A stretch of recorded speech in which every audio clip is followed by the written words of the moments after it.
Ah, she eats like a pig. The whole town laughed until the mountain man made them regret. The autumn sun hung low over Fort Bridger in 1852, casting long shadows across the dusty trading post where travelers and trappers gathered before winter locked the mountains tight. The fort's main hall buzzed with the usual crowd, rough men in buckskins, traders haggling over furs, and a few families heading west before the snows came. Sarah Morrison sat alone at a corner table, her substantial frame folded onto a bench that creaked under her weight. At 19 years old, she'd grown accustomed to the stares, the whispers, the cruel laughter that followed her everywhere. Her parents had died of cholera 3 weeks back on the trail, and she'd been stranded here, working in the fort's kitchen to earn her keep while trying to figure out what came next. The lunch hour brought the usual spectacle. Sarah ate her meal, a plate of beans, cornbread, and salt pork, with the hunger of someone who'd worked since dawn scrubbing pots and hauling water. She didn't eat daintily. She didn't pretend to pick at her food like the few respectable women who passed through the fort. She ate because she was hungry, and she'd learned long ago that shame was a luxury she couldn't afford. "Good Lord, would you look at that," sneered Marcus Whitley, a lean trader from St. Louis with a sharp face and sharper tongue. He sat with 3 other men at a nearby table, and his voice carried deliberately across the room. "She eats like a pig. No wonder she's built like a damn buffalo." His companions erupted in laughter. A red-faced man named Dutch slapped the table. "Buffalo! Hell, I've seen grizzlies with better table manners." Sarah's cheeks burned, but she kept her eyes on her plate. She'd heard worse. She'd heard it all her life, from schoolchildren in Ohio, from wagon train families on the trail west, from these same men every day since she'd been stuck in this godforsaken fort. She chewed slowly, swallowed, and took another bite. "Maybe we should charge admission," Whitley continued, emboldened by his audience. "Come see the bearded lady, no wait, the eating lady, marvel at nature's mistake." The laughter grew louder. Other patrons glanced over, some smirking, others looking away uncomfortably. The fort's proprietor, old Jim Bridger himself, frowned from behind the trading counter but said nothing. Business was business, and Whitley bought a lot of supplies. Sarah set down her fork, her appetite gone despite her empty stomach. She stood slowly, her chair scraping against the wooden floor. Every eye in the room turned toward her. She could feel their judgment, their disgust, their amusement at her expense. She picked up her plate to return it to the kitchen. "Running away?" Whitley called after her. "Can't blame you, girl. If I looked like that, I'd hide in the kitchen, too." The room erupted again. Sarah's vision blurred with tears she refused to shed in front of these men. She pushed through the kitchen door and set her plate down with shaking hands. "Don't listen to them, child," said Martha, the old cook who'd been kind to Sarah since her arrival. "They're just cruel men with nothing better to do." "I know," Sarah whispered, though knowing didn't make it hurt less. Outside, the autumn wind picked up, carrying with it the smell of pine and coming snow. And with that wind came a figure that would change everything. Nathaniel Cole had been in the mountains for 15 years. He'd left civilization behind at 23 after watching his wife and infant son die of fever in a St. Louis tenement. The wilderness had saved him, or maybe just postponed his reckoning with grief. Either way, he'd become what men called a mountain man, living alone in the high country, trapping beaver and hunting elk, speaking more to trees and animals than to people. He stood 6'4", with shoulders like an ox yoke and hands that could crush walnuts. His dark beard, shot through with premature gray, hung to his chest. His buckskin clothes were worn but clean, adorned with quill work from the Shoshone woman who'd taught him how to survive his first winter. His eyes, deep brown and perpetually sad, missed nothing. He needed supplies: powder, shot, salt, flour. Winter was coming, and his cabin was a 3-day ride into the Wind River Range. He'd delayed this trip as long as possible because he hated forts, hated crowds, hated the way civilization scratched at old wounds he preferred to leave alone. Nathaniel tied his horse and pack mule outside Fort Bridger and stepped into the trading post. The laughter hit him first, cruel, mocking laughter that made something tighten in his chest. Then he heard Whitley's voice, loud and pleased with itself.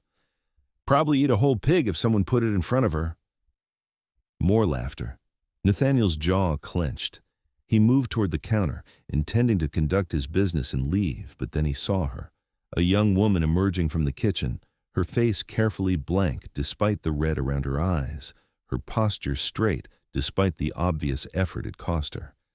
She carried a bucket of water toward a table that needed cleaning, and as she passed Whitley's group, the trader stuck out his foot. Sarah didn't see it. She tripped, stumbled, and the bucket went flying. Water splashed across the floor and across Whitley's boots. The room went silent for a heartbeat, then erupted in even louder laughter. "Clumsy as a hog, too," Whitley shouted, standing up with exaggerated outrage. "Look what you've done, you stupid cow." Sarah scrambled to her feet, already reaching for a rag to clean up the mess. "I'm sorry, I didn't what? Didn't see my foot? Maybe if you weren't such a greedy pig, you'd pay attention to where you're going instead of thinking about your next meal." The men at his table howled with laughter. Dutch pounded the table again. "She probably thinks about food every waking moment." Something in Nathaniel broke. It wasn't a loud break, not a dramatic shattering. It was quiet and final, like ice cracking on a frozen lake. He'd spent 15 years running from humanity's capacity for cruelty, and here it was again, the same ugliness he had hoped to escape. He moved forward with the deliberate grace of a predator. His boots thudded against the wooden floor, each step heavy with purpose. The laughter began to die as men noticed him, this massive silent figure approaching Whitley's table like a gathering storm. Whitley looked up, his grin fading slightly. "Something I can help you with, friend?" Nathaniel stopped beside their table. When he spoke, his voice was soft, almost gentle, which somehow made it more frightening than if he'd shouted. "You're going to apologize to that young lady." Whitley blinked. "Excuse me?" "You heard me." Nathaniel's eyes never left the trader's face. "You're going to apologize, all of you, on your knees." The room had gone completely silent now. Even old Jim Bridger stopped counting pelts to watch. Dutch spoke up, trying to sound tough but not quite managing it. "Now look here, Mountain Man, this ain't your business. I'm making it my business." Nathaniel's voice remained soft, but there was steel underneath, cold and unyielding. "That girl was eating her dinner, minding her own affairs. You decided to make sport of her. That stops now." Whitley recovered some of his bravado, especially with his friends around him. "Oh, or what? You going to fight all four of us? Over some fat girl who can't control her appetite?" Nathaniel's hand moved faster than seemed possible for a man his size. He grabbed the front of Whitley's shirt and lifted him half out of his chair. "I've killed 3 grizzly bears with my bare hands," he said conversationally, as if discussing the weather. "I've fought off 6 Blackfoot warriors who wanted my scalp. I've survived winters that would kill you in a week. You think I'm concerned about 4 soft-handed traders who've never done a hard day's work in their lives?" He released Whitley, who stumbled back into his chair. The other 3 men had gone pale. "But I'm not going to fight you," Nathaniel continued. "Fighting's too easy, too quick. No, you're going to apologize because it's the right thing to do. Because that girl has done nothing to deserve your cruelty. Because you're going to remember what it feels like to have shame." "I'm not apologizing to—" Whitley started, but Nathaniel cut him off. "Yes, you are." Nathaniel pulled out a chair, reversed it, and sat down facing Whitley's table. He folded his massive arms across the chair back. "We can wait here all day if you'd like. I've got nowhere to be, but you're not leaving this fort until you apologize. None of you are." "You can't stop us from leaving," Dutch blustered. Nathaniel smiled, and it wasn't a pleasant expression. "Try me." The standoff stretched. Sarah stood frozen near the kitchen door. the cleaning rag still in her hands, watching this stranger defend her honor like something out of a storybook. She wanted to tell him it was fine, that she was used to it, that he didn't need to cause trouble on her account. But the words wouldn't come. Jim Bridger finally spoke up from behind his counter. "Marcus, you might want to listen to the man. That's Nathaniel Cole. He's the one who brought down the Benson gang single-handed when they tried to rob his trap line. Brought all 4 of them in tied back-to-back over a horse. The territorial marshal still tells that story." Whitley's face went from red to white. The Benson gang. Those were killers. That they were, Bridger confirmed. Cole tracked them for 2 weeks through a blizzard, found them in their camp. They're all in Laramie prison now, wishing they'd picked a different trap line to steal from. The silence grew heavier. Nathaniel hadn't moved, hadn't changed expression. He simply waited with the infinite patience of a man who'd spent years waiting for deer to come to water, for beaver to emerge from lodges, for storms to pass. Finally, Whitley's youngest companion, a boy barely 20 named Tom, stood up. His face was red, but he walked over to where Sarah stood.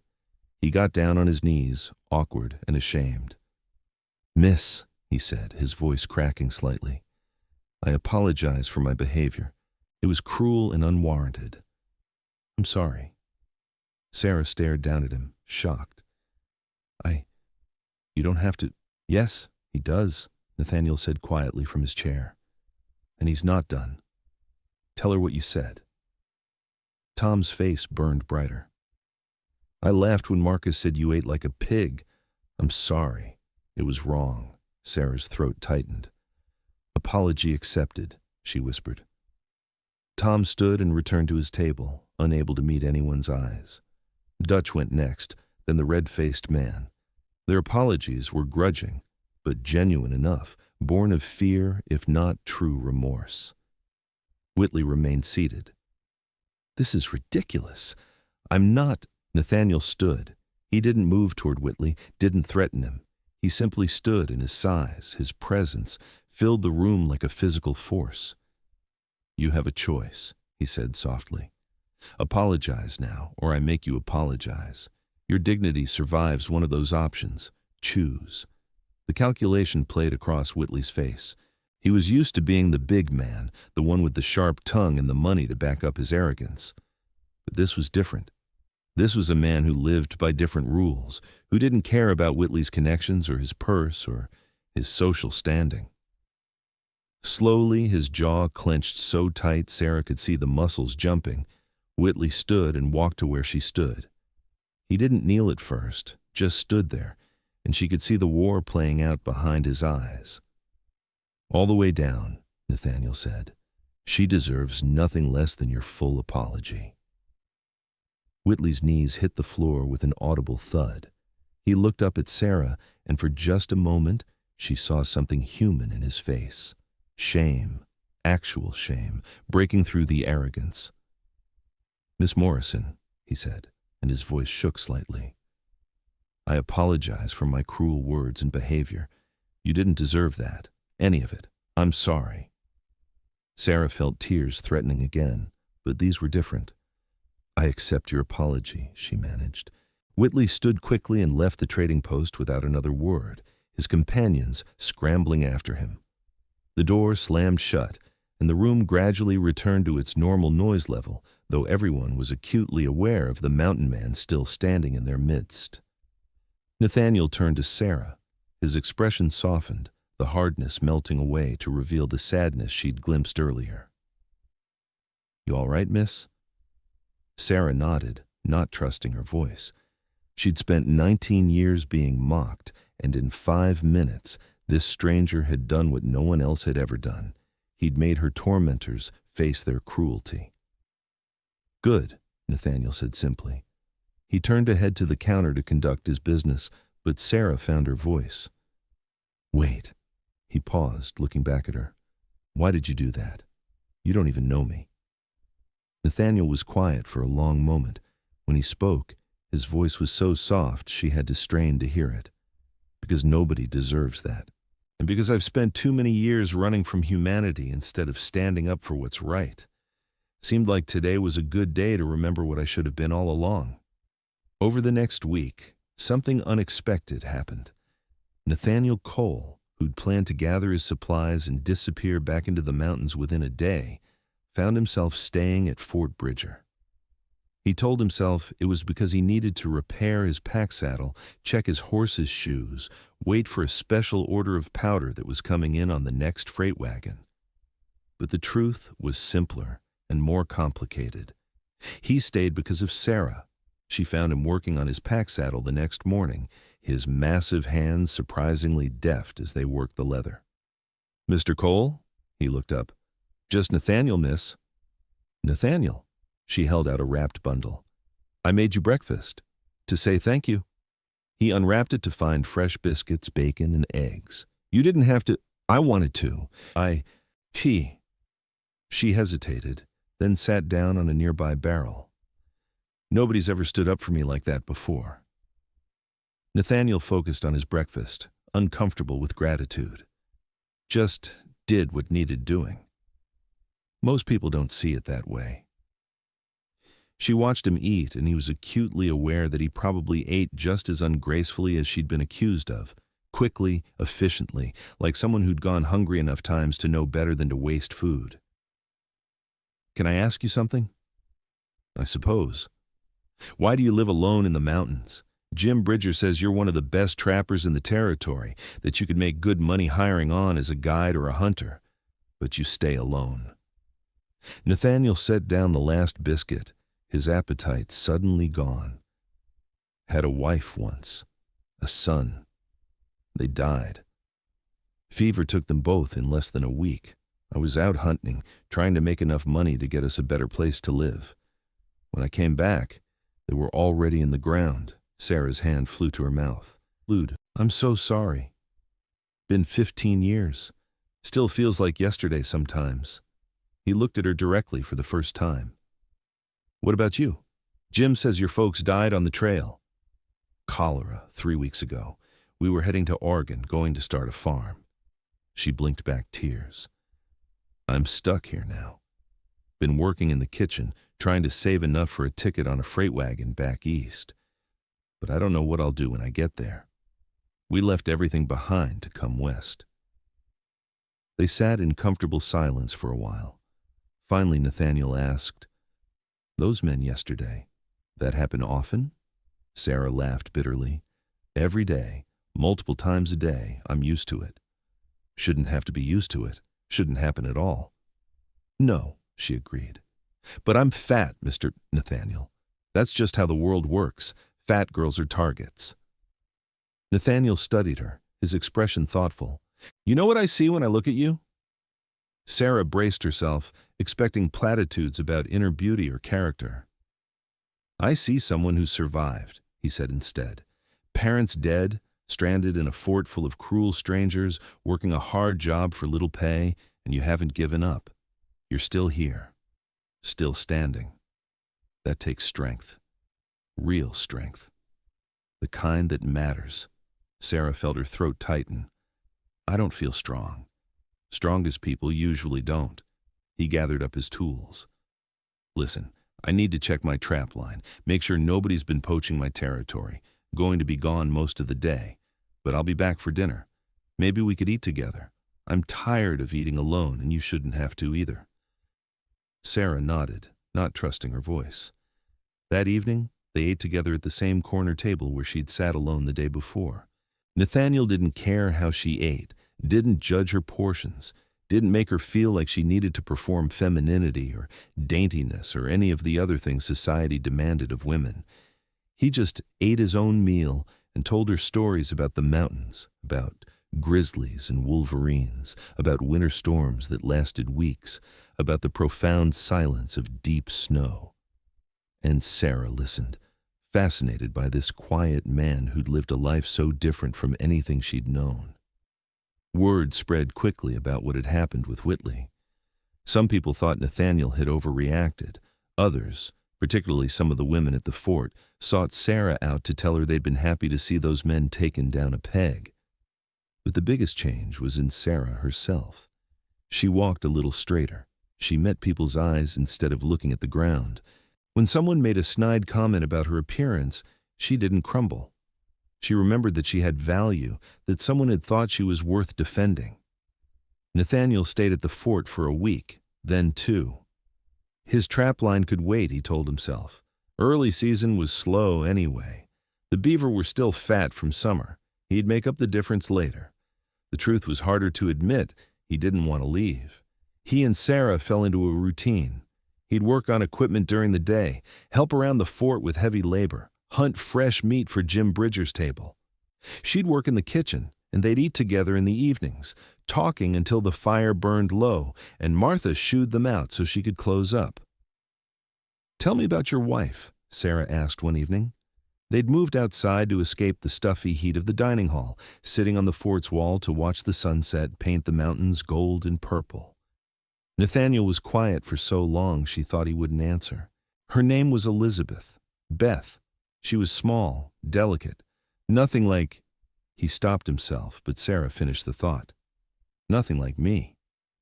I was going to say nothing like the life I ended up living. She was a city girl. Loved pretty dresses and social gatherings.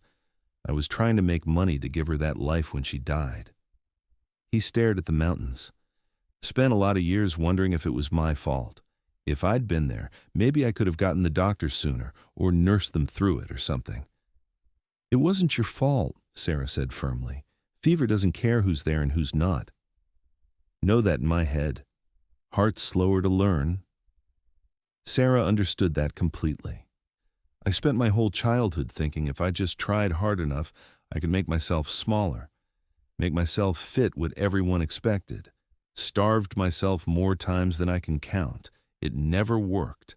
The weight always came back, plus more. Finally realized I could either spend my whole life hating myself or learn to live with who I am. Which did you choose? I'm still choosing, every day. She looked at him. But you helped. Yesterday, no, a week and a half ago now, when you made them apologize, you gave me something I didn't know I needed. You showed me I was worth defending, that maybe I'm not the problem. Maybe they are. Nathaniel met her gaze and something passed between them, an understanding born of shared pain and survival. You're definitely not the problem.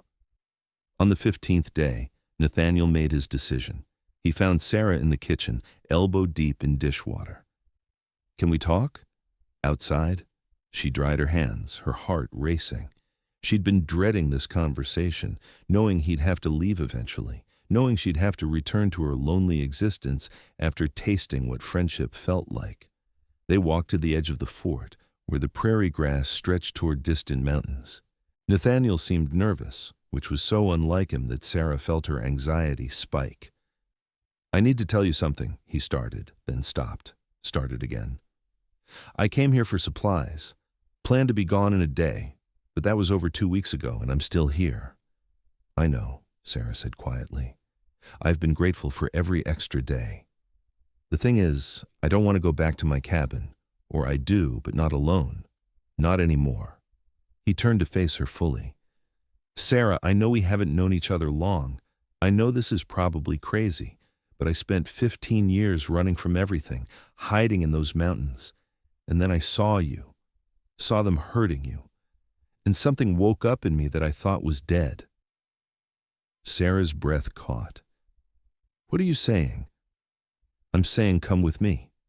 I'm not asking anything improper. I've got a good cabin, 2 rooms. You'd have your own space. But you could work with me, help with the trap line, the hunting. We'd be partners. I'd teach you everything I know about surviving in the wilderness, and you wouldn't have to face those cruel people alone anymore." "You're asking me to come live in the mountains with you, as partners?" "I know it sounds mad." "Yes," Sarah interrupted. "Yes, I'll come." Nathaniel blinked. "You will?" "You just offered me a life where I'd be valued for what I can do instead of judged for what I look like, where I'd learn real skills and do real work, where I'd have a friend, a genuine friend, instead of being alone in a world that never wanted me. Why would I say no?" A slow smile spread across Nathaniel's face, the first real smile she'd seen from him. Practical woman. I like that. When do we leave? Day after tomorrow. Need to finish getting supplies, and you should say your goodbyes. The news spread through Fort Bridger like wildfire. The mountain man and the fat girl. People had opinions, of course. Jim Bridger thought it was a fine idea. Said Sarah had more grit than half the men at the fort. Martha cried and hugged Sarah, making her promise to come back for a visit in the spring. Some of the other women expressed concern about propriety, about reputation, about all the things that had never protected Sarah from anything, and Marcus Whitley heard about it. He showed up at the fort the night before Sarah and Nathaniel were set to leave. He'd been avoiding the fort since his public humiliation, but pride and anger had been festering in him like an infected wound. Sarah was packing her meager belongings when Martha burst into her small room. "Child, you need to get Nathaniel. Whitley's here, and he's been drinking. He's looking for a fight." Sarah's blood ran cold. She found Nathaniel outside, checking his horse's gear one final time. "Nathaniel, Whitley's here. He's drunk and angry." Nathaniel's jaw tightened, but his voice remained calm. "Stay inside. This is my problem to handle." "No," Sarah grabbed his arm. "We're partners, remember? Starting now. I'm not hiding while you face my battles." He looked at her, seemed to war with himself, then nodded slowly. "All right, but you stay behind me." They walked together to the fort's main yard, where Whitley stood swaying slightly, a bottle in one hand. His 3 companions were with him, looking uncertain. "There he is," Whitley shouted, "the mighty mountain man, come to steal away our entertainment." "Go home, Whitley," Nathaniel said calmly. "Sleep it off." "Sleep it off?" Whitley laughed bitterly. "You humiliated me, made me kneel, made me apologize to that pig." "Watch your mouth," Nathaniel said, and his voice dropped to that dangerous soft tone again. "Or what? You'll fight me?" Whitley threw down his bottle. It shattered on the hard-packed earth. "Come on then, let's see if you're as tough as everyone says. I'm not fighting a drunk man." "Coward." "No," Nathaniel said. "Just someone who's got better things to do than prove myself to a small, bitter man who can't handle being called out for his cruelty." Whitley's face purpled. He charged forward, swinging wildly. Nathaniel sidestepped easily, and Whitley stumbled past him. Nathaniel caught him by the collar to keep him from falling on his face. "We're done here," Nathaniel said, releasing him. "I'm taking Sarah into the mountains tomorrow. You'll never have to see either of us again. That should make you happy." "Happy?" Whitley spun around. "You think I want that fat cow gone? She was the only thing that made this miserable fort tolerable. Someone we could all look down on. Someone who made us feel better about our own sad lives." The honesty of it, the naked admission of what Sarah had always known but never heard spoken aloud, hit her like a physical blow. She'd been their entertainment, their punching bag, the person who made them feel superior no matter how badly their own lives were going. Nathaniel's hands clenched into fists, but he didn't move. "Thank you for that, for showing everyone here exactly what kind of man you are. Small, cruel, empty, the kind of man who needs to hurt others to feel big." He turned to Sarah, put a gentle hand on her shoulder. "Come on, he's not worth our time."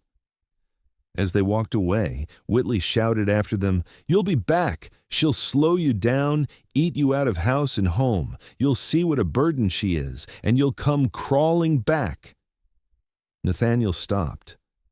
For a moment, Sarah thought he might actually lose his temper. But when he turned back, his voice was steady, almost pitying. "I've carried 200-pound packs through blizzards. I've hauled elk carcasses for miles. I've survived things that would kill you in an hour. And you think I can't handle traveling with a strong woman who's willing to work hard and learn? The only burden here is your ignorance and your cruelty. And we're leaving it behind."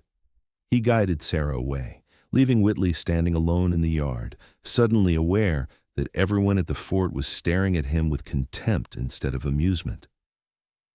They left at dawn, Nathaniel on his horse, Sarah on a sturdy mule he'd traded for. She'd expected the journey to be difficult, and it was. Her body wasn't used to riding for hours, and the mountain trail was rough and steep. But Nathaniel was patient, calling frequent breaks, teaching her how to manage the mule, showing her how to read the land. 3 days later, they reached his cabin. It sat in a high valley, surrounded by pine forest, with a clear stream running nearby.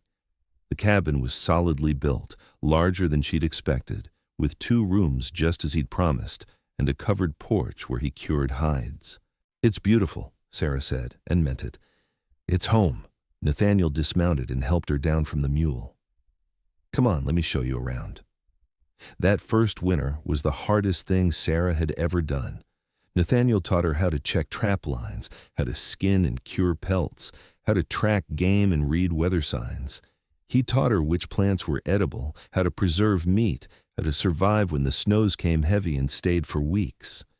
She learned that her size, which had been a social liability in civilization, was actually an advantage in the wilderness. She could carry heavy loads, work long hours, break through snowdrifts. Her body, built for survival rather than society's narrow definition of beauty, was perfectly suited to the demands of mountain life. And Nathaniel learned that he didn't have to be alone. That partnership didn't mean weakness, that the walls he'd built around his heart could come down without destroying him. They worked side by side through the winter, 2 damaged people learning to trust again. They talked during long evenings by the fire, sharing stories of their lives before, dreams of the future. Nathaniel told her about Beth and his son, and found that talking about them didn't hurt quite as much with Sarah listening. Sarah told him about years of mockery and rejection, and found that speaking the pain aloud helped drain its poison. Spring came, and with it, a thaw that went deeper than the snow. "Sarah," Nathaniel said one evening as they sat on the porch, watching the stars emerge, "can I tell you something?" "Always." "When I asked you to come here, I told myself it was as partners, friends, and we are that. But somewhere along the way, it became more for me. You became more." He turned to face her. "I love you, not as a memory of what I lost, but as who you are. Your strength, your humor, the way you face every challenge without giving up, the way you see the world. I love you, and I want, if you're willing, I want this partnership to be permanent. I want to marry you." Sarah felt tears spilling down her cheeks. "I love you too. I have for months, but I was afraid." "Of what?" "That you were just being kind, that you couldn't really want someone who looks like me." Nathaniel took her hands in his massive ones. "You know what I see when I look at you?